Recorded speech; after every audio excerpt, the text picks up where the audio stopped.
اب تمہیں کیا سمجھائیں؟ تم خود پنجاب کے سپوت تھے۔ تم نے اپنی تحریروں میں جب جب عورت کو سکرٹ ساڑی پہنائی، ہم نے کہا یہ عورتیں تو ہیں ہی آوارہ، کوئی یہودن، کوئی بنگالن، کوئی ہندو تو کوئی نور جہاں، لیکن شلوار تو ہماری مائیں بہنیں بیٹیاں پہنتی ہیں۔ حالانکہ میرے معزز جج ساتھیوں نے تمہیں کالی شلوار کے مقدمے میں بری کر دیا، لیکن ایک سوال جو مقدمے کے دوران تم سے پوچھنا چاہیے تھا وہ یہ تھا کہ منٹو میاں، آپ بار بار شلوار میں کیوں گھستے ہیں؟ کالی شلوار کی مرکزی کردار سلطانہ اداس ہے، شاید اس لیے اداس ہے کہ بڑے شہر میں تنہا ہے، اپنا جسم بیچ کر زندہ ہے۔ بس اسے ایک دن ہے کہ کسی طرح ایک کالی شلوار مل جائے تو عزت سے عاشورہ تو ہو سکے۔ منٹو میاں، اگر آج وہ کہانی لکھ رہے ہوتے تو سلطانہ اب بھی اداس ہوتی، اس کی زندگی کو بڑے خطرے ہوتے، کیونکہ عورت ذات ہے، اکیلی ہے، اوپر سے بیسوا ہے، لیکن اس کو سب سے بڑا خطرہ اس لیے ہوتا کہ عاشورہ منانے کا شوق ہے اور کالی شلوار پہننے پر بھی مصر ہے۔ کالی شلوار کا شوق ہی اس کے لیے جان لیوا ثابت ہوتا۔ کچھ ایسے لوگ بھی اس افسانے کو ثبوت کے طور پر پیش کرتے ہیں جنہیں افسانے پڑھنے یا لکھنے کا شوق نہیں ہے۔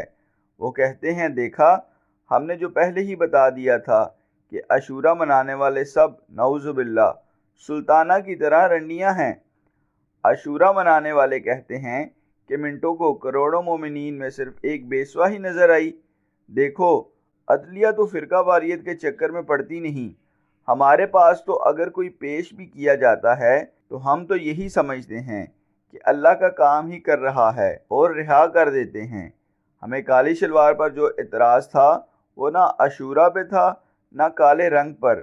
اگر اعتراض تھا تو شلوار پہ تھا۔ اب تمہیں کیا سمجھائیں؟ تم خود پنجاب کے سپوت تھے۔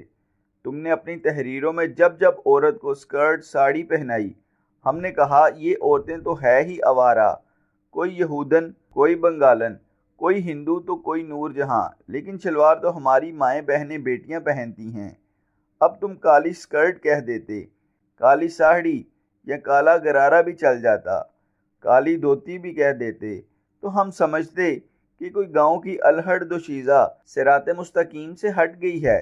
لیکن شلوار تو نہ صرف ہماری مائیں بہنیں بیٹیاں بلکہ ہمارے ہمسایوں کے ساتھ ہمسایوں کی بھی مائیں بہنیں بیٹیاں بھی پہنتی ہیں۔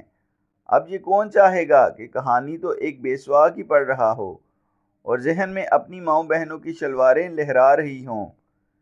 چلو مانا کہ تم کہتے ہو کہ تمہاری بیسوا سلطانہ ایک اداس عورت ہے، صبح سویرے ریل کی پٹریوں کو دیکھتی ہے اور پھر اپنے ہاتھوں کی لکیروں کو دیکھتی ہے اور سوچتی ہے کہ زندگی کی پٹری پر دھکا دے کر اسے چھوڑ دیا گیا ہے، کانٹے کوئی اور بدل رہا ہے۔ سلطانہ جو مرضی سوچ لے، رہے گی تو رنڈی ہی۔